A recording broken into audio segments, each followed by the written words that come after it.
McDonald's is often considered one of the worst places you can work at. But what if I told you that people at McDonald's are amongst the select few who have seen something unique? A thing that people typically learn by risking their savings and their youth?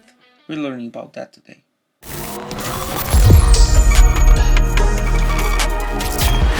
Hey, I'm Jordan. I help people craft an epic life, and today we're learning about McDonald's and how they can make you more productive. A few years ago, a friend of mine picked up a job at McDonald's. She's a smart girl, so I was very surprised to find that she liked it there.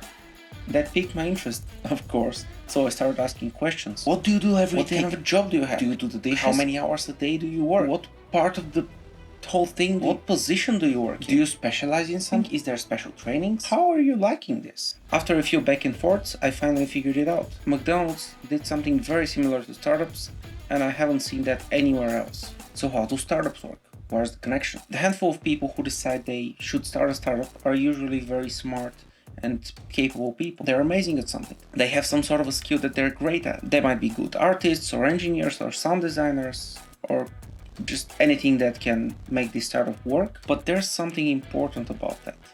In most places they might find a job. This is the only thing that they're going to do. So let's say you're an engineer. If you find an engineering job, you're going to do engineering. Not surprising, but it's something that doesn't usually happen in startups. Startups are not most jobs. What you usually start doing in a startup is your job, obviously, but you end up doing just about everything. Let me explain. When you have so little resources, so little time, and so much creativity under one roof, you tend up to bite off more than you can chew. You tend to commit to something that is overly ambitious. And that's where the magic in startup lies. They create amazing things with little resources. This is the thrill of it. And that leads to something interesting. Eventually, someone gets overloaded with all the different things they need to do. Maybe you created something that requires way too much artwork, and your artist as a single person cannot possibly do all of that. So you have two choices. Either remove some of those awesome ideas you have and not do them, or help the artist. So what we startup founders tend to do in this situation is be stubborn. We say no, we're not cutting off any of the cool things that we imagined. We'll help the guy. Art can't be that difficult, can it? So what usually happens is everyone starts helping the artist. So they learn a little bit about art, and then a little more. At some point, everyone becomes kind of okay at creating art. We're not as good as the main artist, we're not necessarily artists ourselves, but we're so much closer to art than we previously were. And that's so much fun. I have failed every single one of my startups, but I have learned so many things from every single one of them. Most people cannot even imagine learning so many things in such a tiny amount of time. And that's what I want to help you with. So how does that connect to McDonald's? People there don't do one thing.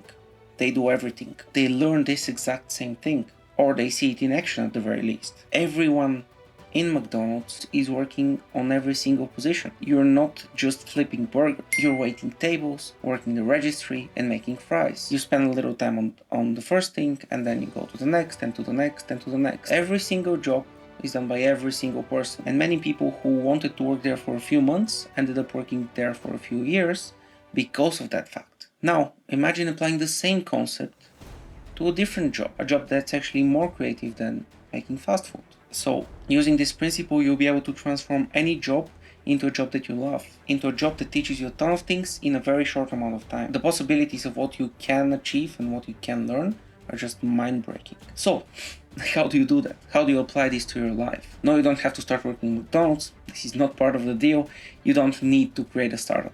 You can do those things, feel free, but there are other ways you can achieve this in any job. Let me share the way that I approach it and then a few steps to get you started. In every job that I have ever had, I've never done just the work that I'm supposed to do. I'm always proactive. I'm always looking for more challenges. I'm not just looking for things that I'm already good at. I'm looking for things that I can help with. I will take part in any initiatives. I will make courses. I recently started managing people. There's so much you can do if you're looking for the opportunities. I'll finish a program at work and then I'll go back home and start working on a design. I might not be a great designer, but it's something that expands my knowledge in a different domain.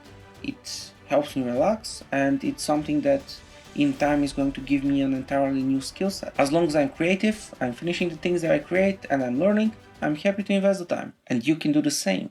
Find out what more can you do at work. Look at the big picture.